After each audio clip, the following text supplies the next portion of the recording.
and his administration did not listen to that.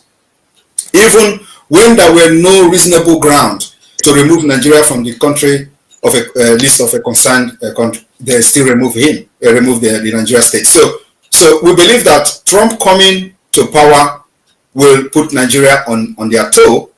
And as you can agree with me, even before now, we have information that many of you do not have. We know that Nigeria have, supported the re-election of Kamala Harris secretly and and openly. So why are they supporting this re-election? Because of the way they have ignored the atrocities of Nigeria. And so you should be asking yourself question, why was Nigeria removed from the country of special concern? Nobody has been able to address and answer that question till today. So we believe that Trump coming to power, first of all, he is going to hit hard on a terrorist state like Nigeria. And then also look at what we are bringing to the table as alternative to restore peace and stability. Trump is coming to restore peace, not only in the Sahel region, also in Ukraine and in Gaza. So, and somebody has to do it. So we are bringing this particular solution, alternative to what they have on ground. And that alternative and solution is Biafra as an independent state.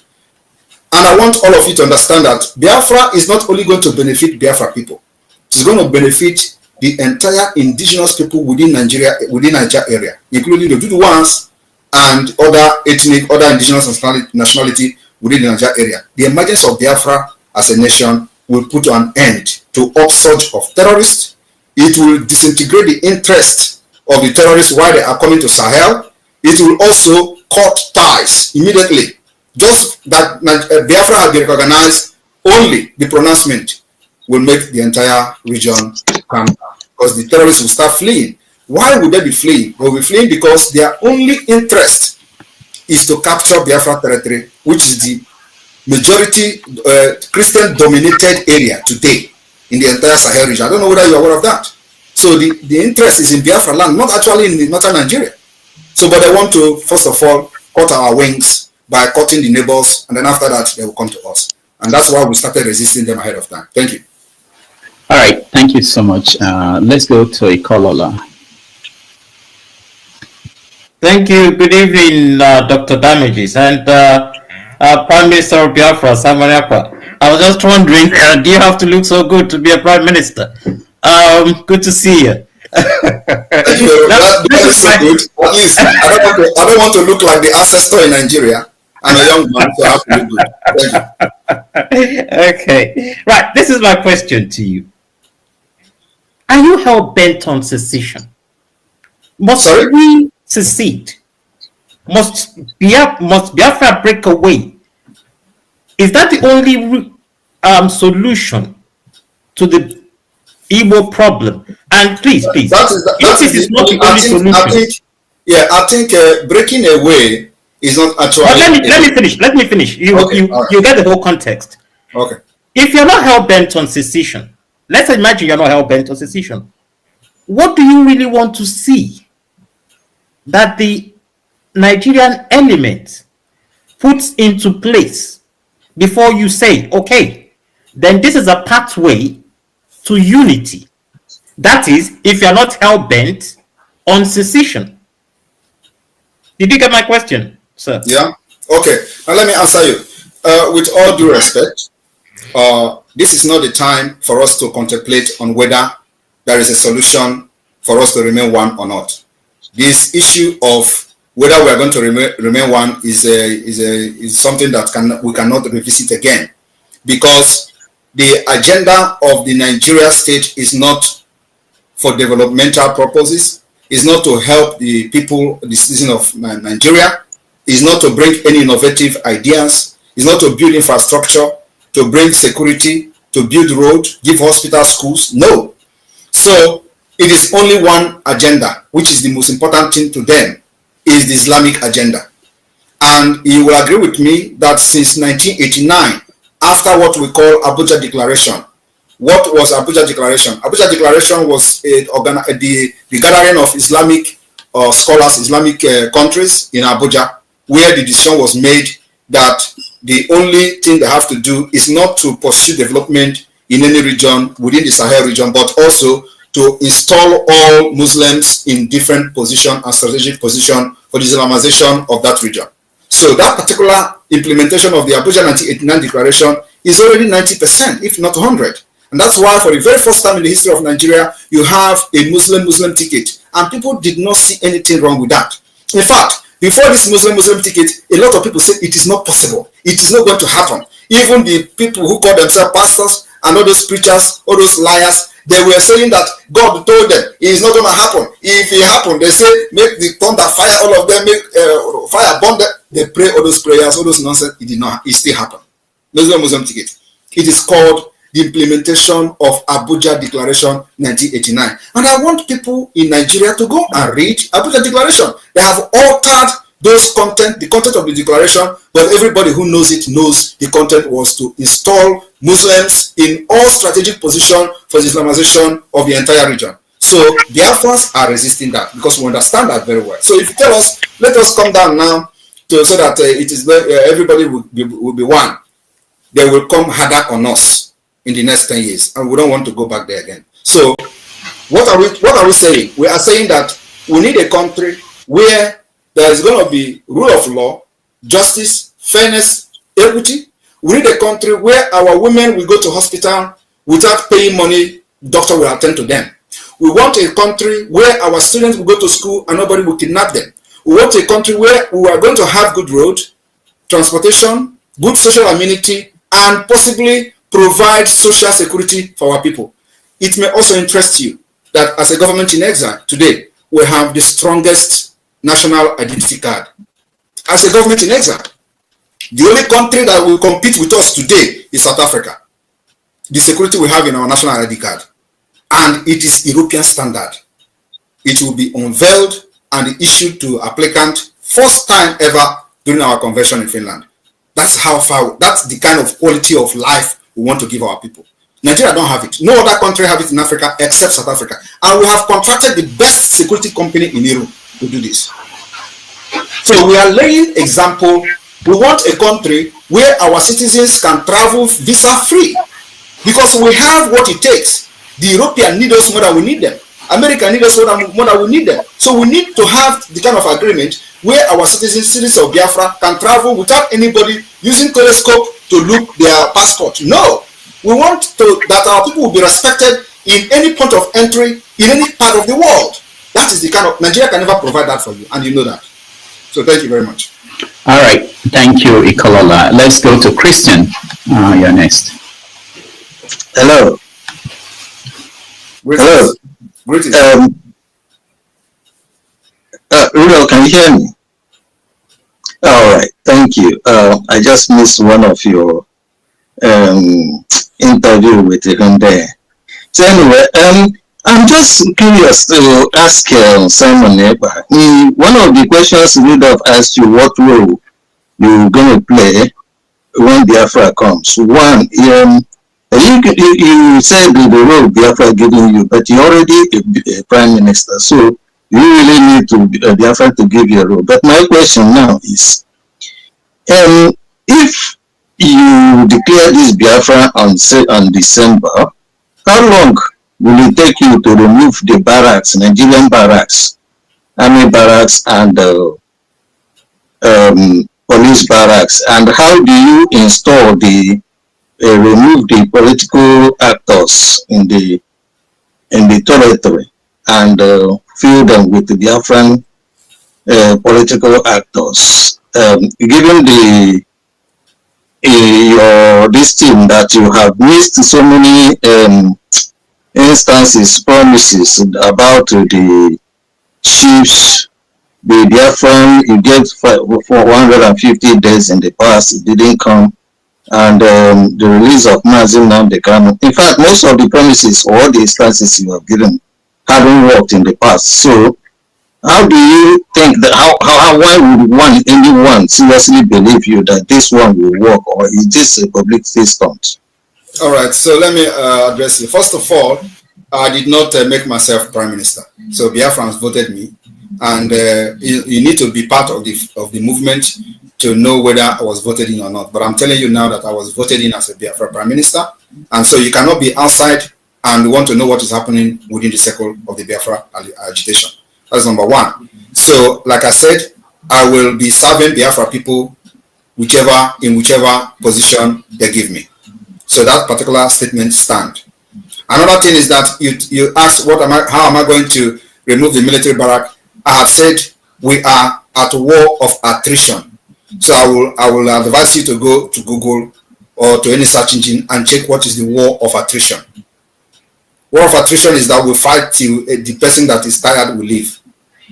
And so after the declaration of the restoration of the independent state of Biafra on December 2nd, what we are going to do is to generate a document, a legal document.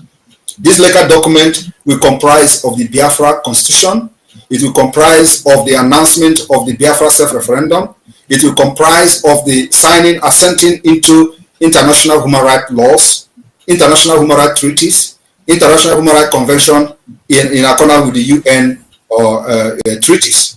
We are going to assent to these laws, to respect them, the laws that Nigeria have violated with impunity. So this assenting to these treaties will give us that particular part of the legal background and legal backing to continue to pursue a diplomatic and political, using the diplomatic and political approach for the recognition of Biafra as an independent state, providing an alternative to Nigeria. So this is what we are doing, and this takes time. It is not a rocket science. So you need to have patience with us.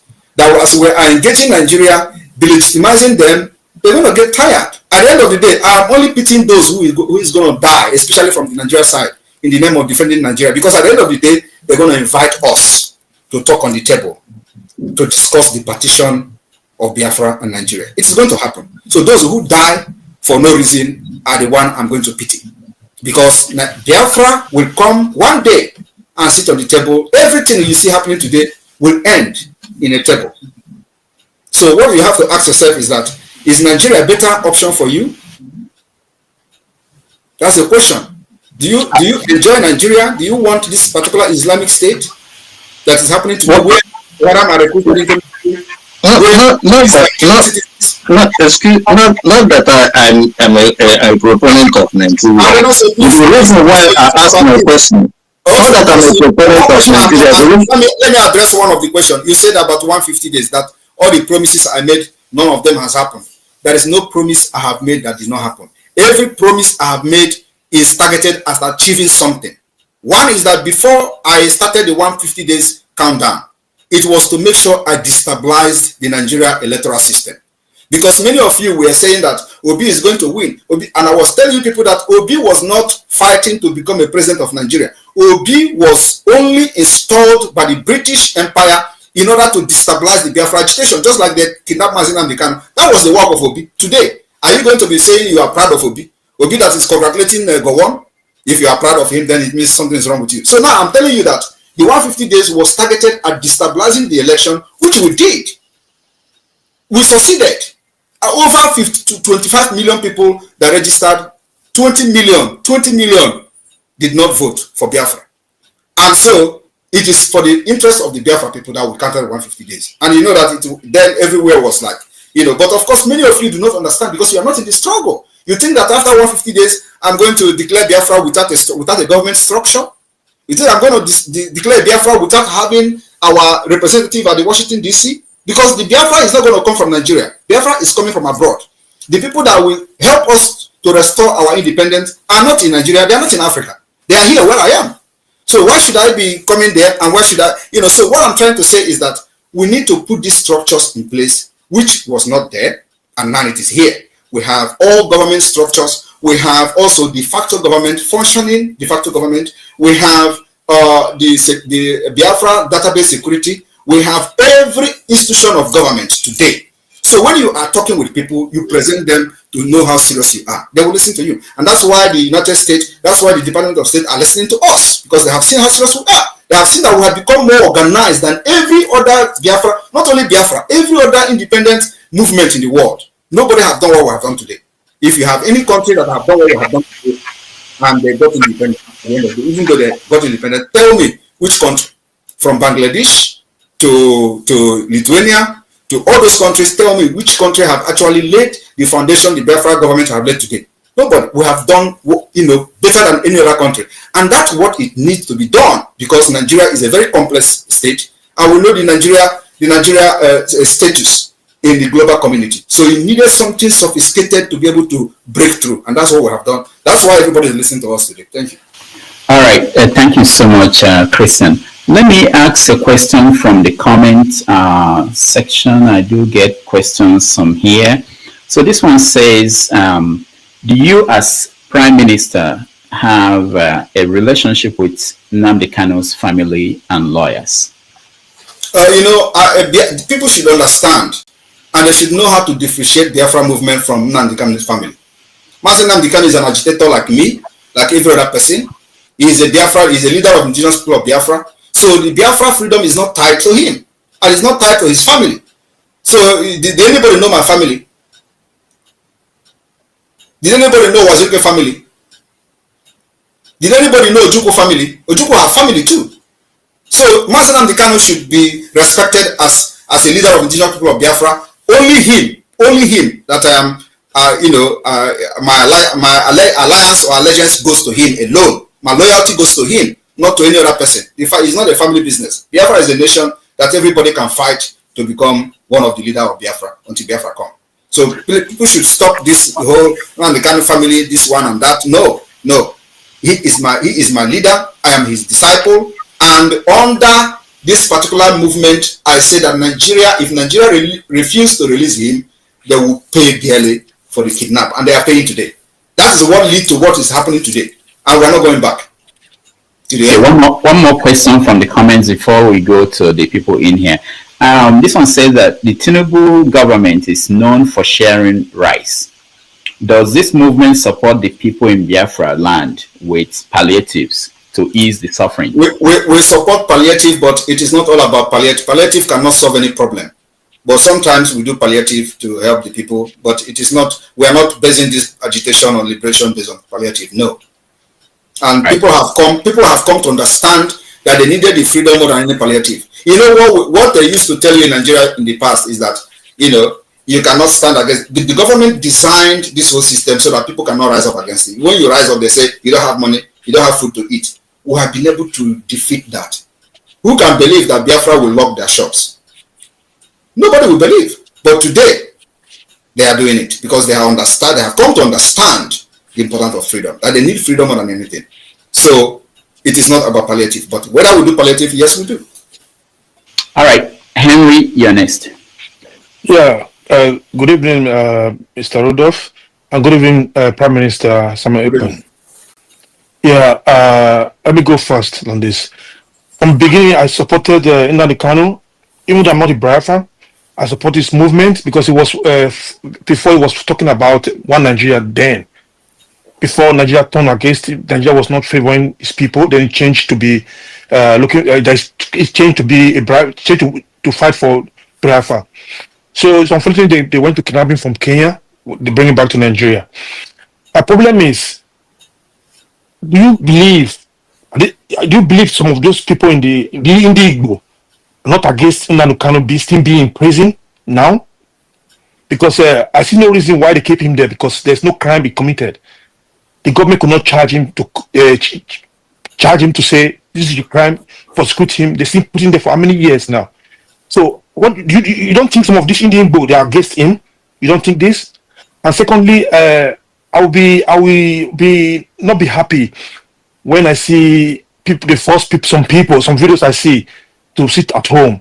Those people who are beating, or I don't know what, I will not use that word here. Those who are aggressive to these people don't close their shop in Biafra land. Is it proper like that? Is it by force to close your shop, or you have to be free? They should be free to choose what they want to do. Is it not wrong to force people to close their shop? That's my question. All right. So nobody is forcing anybody to close shop in Biafra land. Biafra are closing their shop willingly. And if you can also share the video of them responding to Soludo, not just the video of Nigeria agent trying to blackmail what we're doing. Share the video of the Biafra business people, traders responding to Soludo. That's the video you should be addressing. Because there are many videos where people are telling Soludo, come and drag us out of our house now. Why are you not addressing that?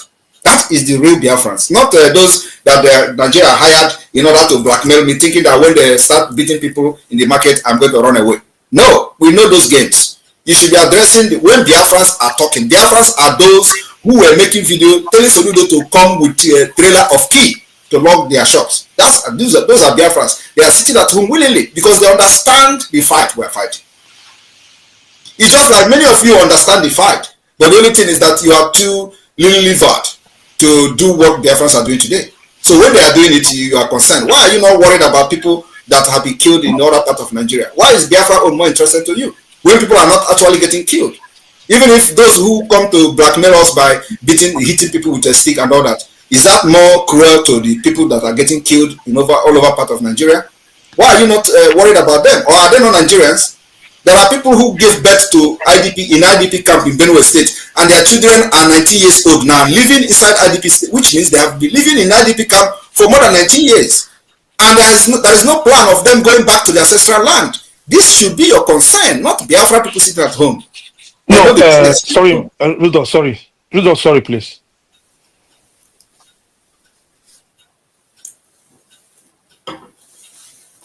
Rudolph, you are not talking. We cannot hear you. If you have had a chance to ask a question, please don't come back into the studio. We want to make room for other people. So I keep removing people who come back again.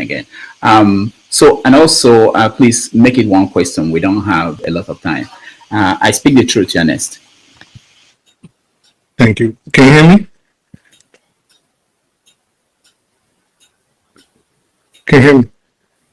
Yeah, we can hear you. Okay. So, hello, Rudolph. Hello, Simon.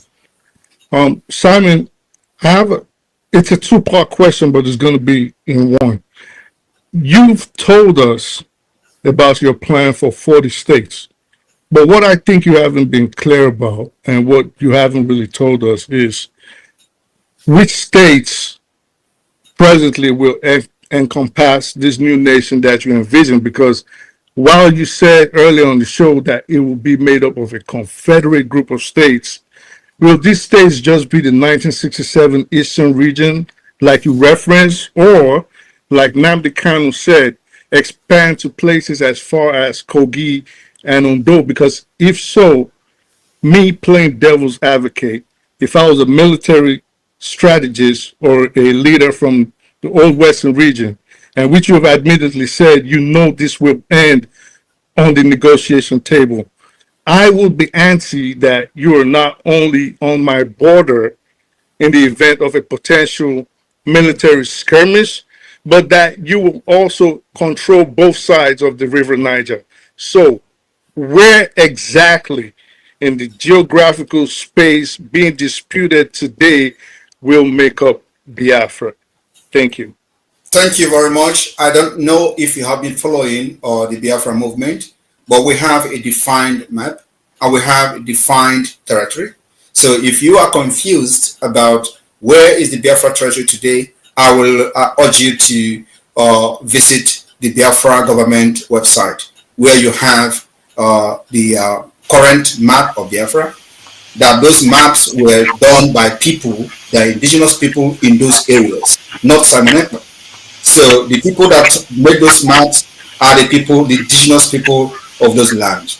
It is not by Simon Ekpa. So if you are disputing the map or you don't want to be part of Biafra, then you have a one vote. You have one vote to say, no, I don't want to be part of Biafra. And in a democratic system, it is always majority carries the vote. So like I said, and I have said to every other person, if you can bring somebody or a group of people or millions of people to outnumber 50 million so far, you win the vote. Thank you. I speak the truth. Let's go to Man of Prestige. Yeah, greeting everybody. I'm greeting to have you here, Simon Ekpa. Let me start with my statement to your question. I think it's an illusion for you to have this idea that Trump is going to come and liberate a Biafra. Trump is a neo-isolationist. He doesn't care about Africans. So let me just, I live in America, California to be precisely. You are just riding on an illusion. That's not going to happen from Trump. He doesn't care about Africa. So that's one.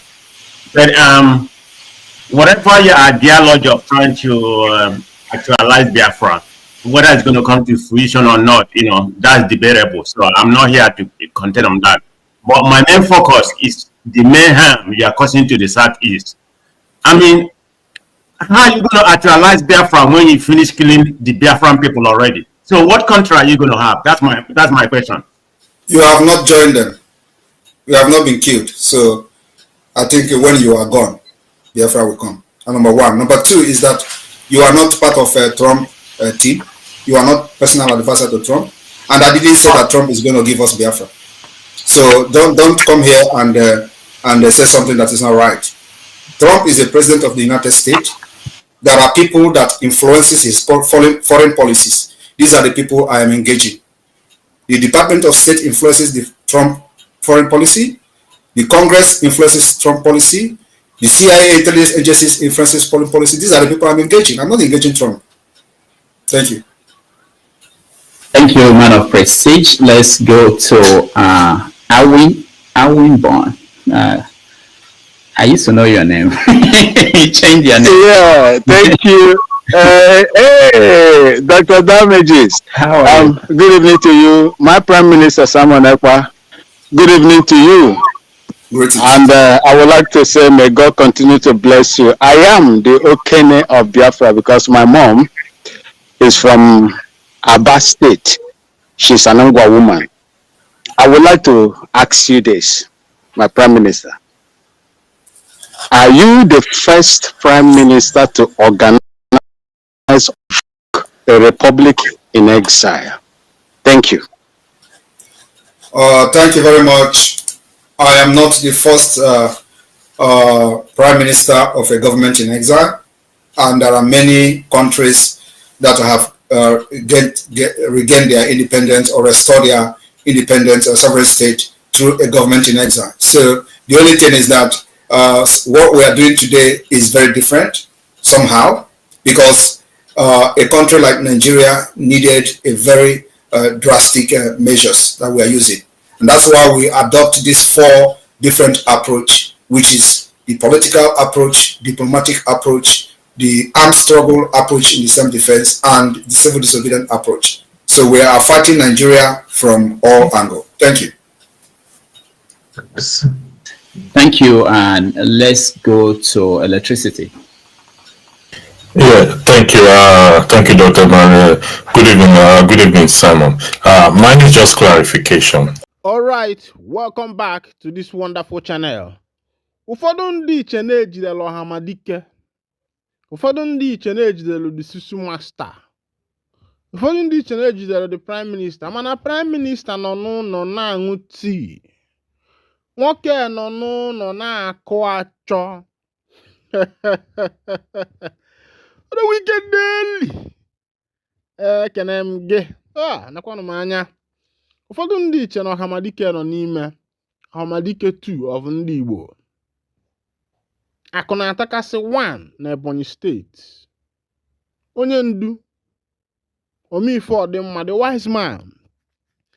Ima, if to say that we are in the olden days, when wisdom were recorded, when activities of men were well recorded, I think that by now Ekpa should be one of the wisest, because how he took a falling plane and flew it to the peak is still surprising to me, and everybody, even the world at large, that brought about this recent conspiracy propaganda news of his disappearance, his arrest or detention by the Finnish government, of which that some of these people who are peddling this news, this information, don't even know that Ekpa is a big fish, and not just a big fish, a bigger fish in Finland. I saw a video posted on X. I had the Finland president saying that he understands the struggle. He understands the struggle for independence You know, it's more like, paying penance for other people's sin, other people's mistake. Because our fathers, the olden ones, made the mistake when Nigeria was supposed to be a confederal government, of which by now, that if Nigeria became a confederal government, was a confederal government, it would have been easy for secession. But people like Nnamdi Azikiwe and a lot of Ndi Igbo stood against it without looking far to see what the future upholds. And as at that time, a lot of all the mineral resources that exist today in Nigeria has not yet been founded. Even though that those days there was mining of coal in Enugu and places like Ohaji them where oil were found, but there was no proper information that could show that there were mass, that place could give a mass produce of oil that could last for years. And when people who had not the sight, the Yorubas, the Hausas, who thought that the brighter future was on their path, then because of how they were being handled by the white, of course, all the powers were almost given to them. Because when the white man came, he approached the emirates, the emirs, and he found out that when the emirs call for a meeting, everybody comes out to answer the emir. He went to the Yorubas. He found out that when the Obas call for a meeting, all the villagers tremble because the Oba is calling. And when the white man came down to the part of the Igbo land, he found out that Igbo people were already democratic in nature. They are not the kind of people whereby you just rule anyhow. They were very democratic in nature, that there were division of powers. You know what we are reading today in government, where you see the division of powers, where you see arms of government and all these things, the executive, the legislature, the judiciary. It happened that to the surprising of the white man, that Igbo man had already been practicing this democratic system of government. And when the white man came, he was very surprised, because when he called for a meeting, you find out that if you call for a meeting in Abia State, you don't have the right to cajole the people in Anambra to come and attend your meeting, or maybe you call for a meeting in another village. For you to be able to bring all these people together to answer you at once, you have to meet their kings one by one. And when the white man found out this thing, he knew that he was up for a big game, a big task, because Ndibo were not the kind of people you could control just like that. Just like the Hausas, that the emir will give a call, everybody will come. The Yorubas, the Oba will give a call, everybody will tremble. But in Alibo, people have, in different places, they have their Eze, they have their Igwe. And in these Igwes, they have the kings, they have the kingsmen, they also have the 8th grade, they have the Umuadas. These are division of government that Igbos operated then. Even as at now, it is still in existence, where you have the Umuadas, where you have the Umunna, where you also have the Umunna, that's the kingsmen, where you also have the Ndi Unyomudi Umuinyom. These are the wives, co-wives organization. If you put it in English, this can be called co-wives organization. They have the daughters that were born in that land. They have their own organization too. Whether a female child is born in a particular family and is married to maybe London, that female child is still an Ada in that family. That's what we call Umuada. And this Umuada still have a say in what is happening in their homeland, where they came out from. They have the organization, they come back for meeting. Due to those days, maybe people don't usually marry very far because of cost of transportation, or people were not exposed then. So now these Umuadas can still come to their village and deliberate on what is happening. So when the white man came, he saw all this system of government that have been set up by Ndibo. Among the men, they still have the age grade. Your own age grade that you can report matters to. These are the people that can look into matters. Then among the men also, they still have the people like Ndinze and Ndiozo. These are other kinds of societies that these people are the ones who also have a say in the community. You don't boycott them to do some things. So when the white man saw this well-organized set of people that these people, even before meeting the white man, they have already developed their mindset. Their thinking is quite different. Their way of life, their culture is they have already seen civilization. You know, white man met the Igbo man civilized already. You people don't know that. Before the white man met the Igbo man had already been civilized. The way he does his things, like how they rate their billionaires, they check your band, they know how many tubers of yam you have. You know, the Igbo man had already known civilization, even some part of technology. It's just that as of today, everything is now attributed to the white man. The match is that even in the Iron Age, the Igbo man was still using light, sparking. In the Stone Age, all these things happen. Some people don't know the reason Ibuku is called Ibuku today. There is a brass pot that was found in Ibuku, aging very back, and when the archaeologists tested this brass pot, it aged very, very back. It shows that the Igbo man has been in existence a long time ago. And white man said, okay, now this kind of people are not the kind of people we'll be able to control. He gave all the powers to the Yorubas. He found out that the best way to make things work for him, because he knows that if Igbo man is set alone, that the white man is up for eviction anytime soon. Because Igbo man understands service. When I serve you, you settle me, and I become on my own. That's what the Igbo man believes.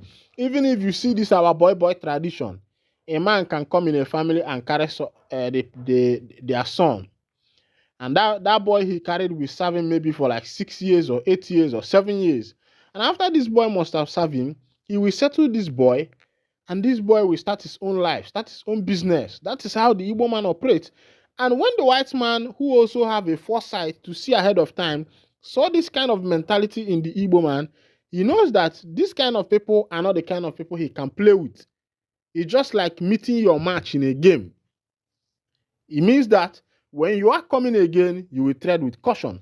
When the white man came, he met his match. You know that Igbo man is a fast thinker, a fast man to learn. He decided to tread with caution. He brought what is called amalgamation. He amalgamated, that's joining the three parts, the western, the eastern, and the northern.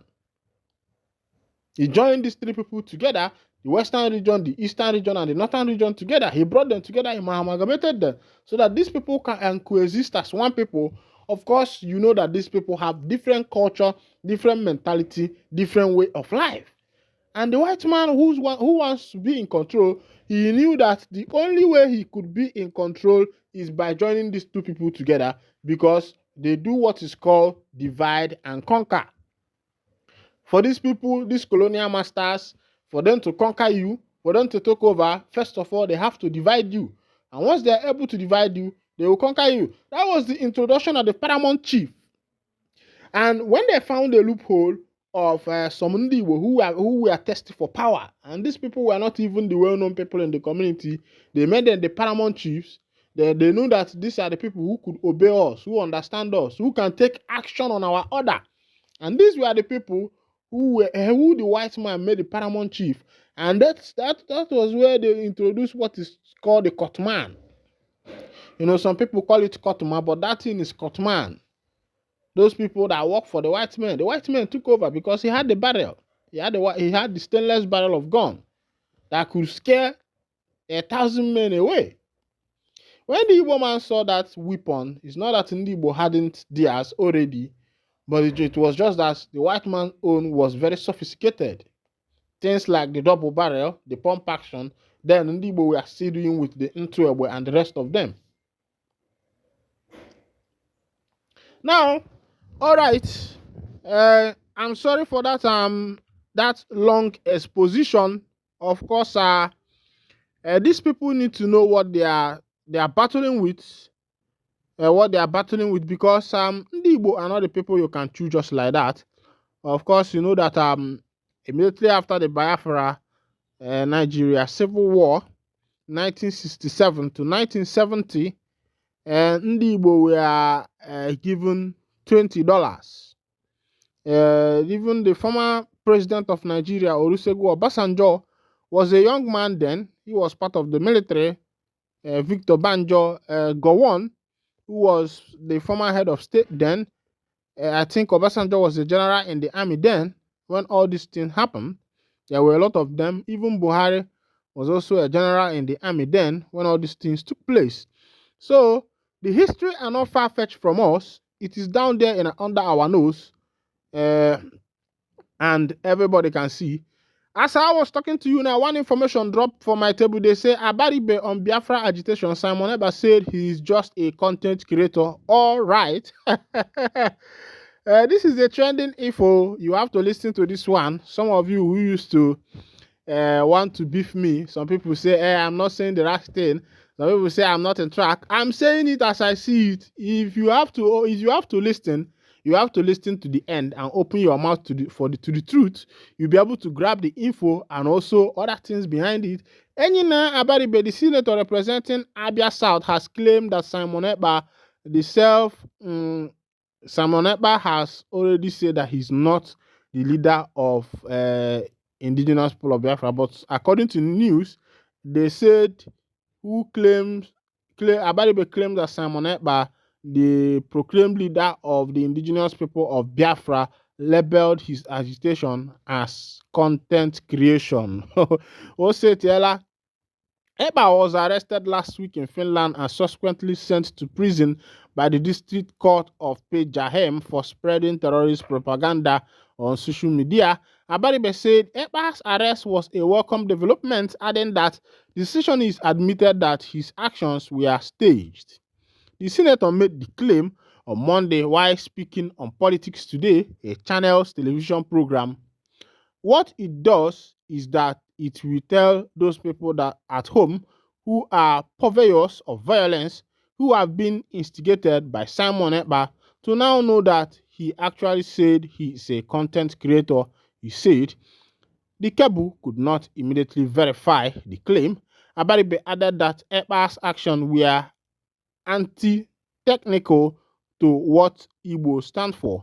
He said terrorists have leveraged the agitation to perpetrate violence crimes in the southeast.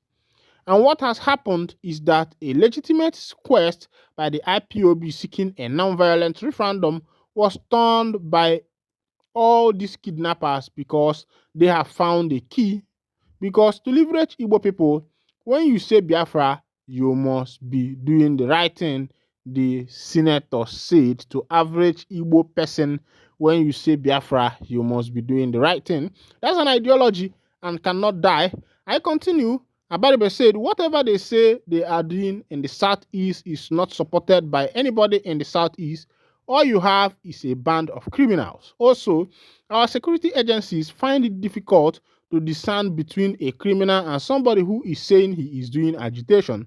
So, every little thing that happens, they will say it's IPOB. According to the lawmaker, violence in the region can only be brought to an end when Nnamdi Kanu, the detained IPOB leader, is released. Abaribe said many of those perpetrating violence with Kanu's name would not have any reason to continue when he is released. He said Nigeria authorities have been demanding the extradition of Ekpa, a dual citizen of Finland and Nigeria, for prosecution. Lastly, the Nigerian government are demanding to extradite Ekpa from Finland to Nigeria. Of course, you know he's a dual citizen. But some time ago, the Ekpa himself, they are talking about, thought his Nigerian passport. He even burnt the Nigerian flag to say that nothing concerns him and Nigeria. So my question is, someone who denies his citizenship or who denounces his citizenship, does he still have anything with that country? Meanwhile, that question, I want you to drop it on the comment section. But this is where I'll be winding down the curtain for this particular section of this broadcast. And if this is your first time of joining us, kindly go ahead and subscribe, like, comment, share, and also remember to on your notification button so that whenever our news is dropping, you will be the first one. Thank you for listening. God bless you immensely. Obodo, of course, you know that we are unfolding the mystery and information behind Mazi Simon Ekpa's arrest. But a lot of people thought that the arrest of Simon Ekpa would have slowed down the upcoming declaration of Biafra referendum that is supposed to take place in Finland, starting from the 30th of November to the 3rd of December. And but while I went on the X space, I found out that seriously, uh, even the preparations, the settings, everything is still going. And I say, wow, what kind of team has Ekpa set up? The team that could not crash down even while he is not there in office. And the togetherness, the working together of this team, moving towards their actualization and what they want to actualize is another thing that marvels me, because I thought that what the struggle sometimes brings is that if the leader is not there, you see other people shivering, other followers shivering cowardly, and not being able to take action. But as it is, this team has decided to move forward to achieve, what they have been called for. And my question is this a destiny?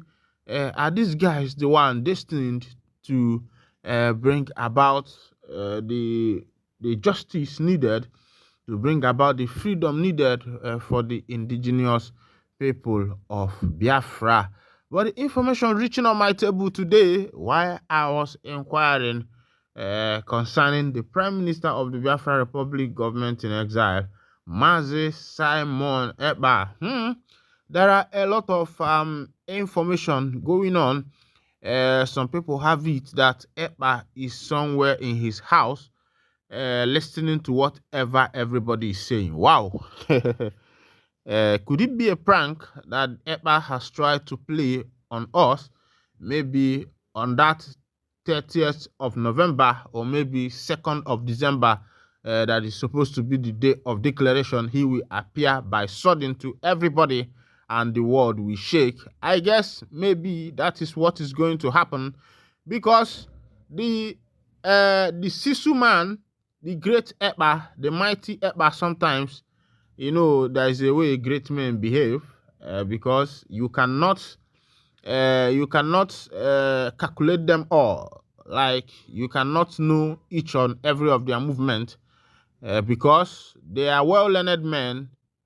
If it in the streets, you could also call them mafias, because these men have, gone the world round. They have experience, they have wisdom given to them by the Almighty God. Sometimes their operation goes the abstract. Sometimes their operation is not somehow what you expect, but while you are waiting for them on the other end, you see them catching up with you on the other end because they are smart.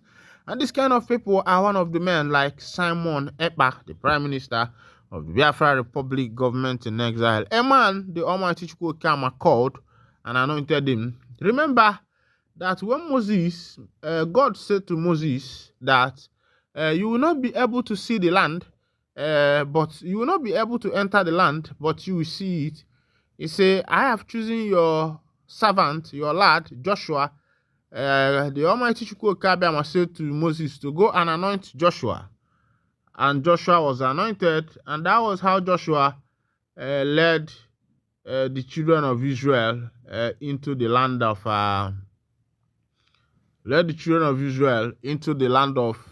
Canaan, the land flowing with milk and honey. And that was where these people, started their life. And today, Israel is a big nation. Could it be that Nnamdi Kanu is the Moses and Mazi Simon Ekpa is the, what is it called? Is Joshua that is supposed to lead the people into this land that is flowing with milk and honey? Meanwhile, I will be dropping for you some few videos. This video, just pay rapt attention and watch. The video is courtesy of Arise News TV, but I want you to follow me up on that video and see as it is. I will still be right back with you to take some comment. Please, if this is your first time of coming across our channel, kindly just go down, subscribe, like, comment, and share. And if you want to support this channel, you can write us on our email if you want to support us on the good work we are doing here. Because I know some of you have been asking, how are we going to support? It has been in your mind. If you still want to support us, just write me that you want to support, and I will give you the means of support. Meanwhile, let me drop that video for you. But before I drop that video, another gbege don't happen. Another development. Court has adjourned Nnamdi Kanu's 50 billion suit against the federal government. Of course, you know that Kanu sued a 50 million suit to the federal government of Nigeria for undermining his rights, undermining his fundamental right. Of course, Kanu have taken a lot of bad treatment in that DSS cell. By right, nobody is supposed to spend more than 48 hours in the police custody. After 48 hours, you are supposed to be charged and sent down to the prison. That is how it is done. And from there, you will be coming for your case in a lot of countries. But as it is in Nigeria, because of the country where we find ourselves, where injustice is the order of the day, the man who has the money by the judge, an individual, can be pocketed at once, because, or even an institution can be pocketed by one man. You see one man pocketing a big institution, maybe because he has the wherewithal, he has money, and some good cases die, some bad ones die. You can buy your freedom as far as Nigeria is concerned. And when the bourgeois are concerned, the big politicians, the cabals, you are in for it, because they make sure daily that justice is not given its chance. Meanwhile, watch this video and I will come back to you.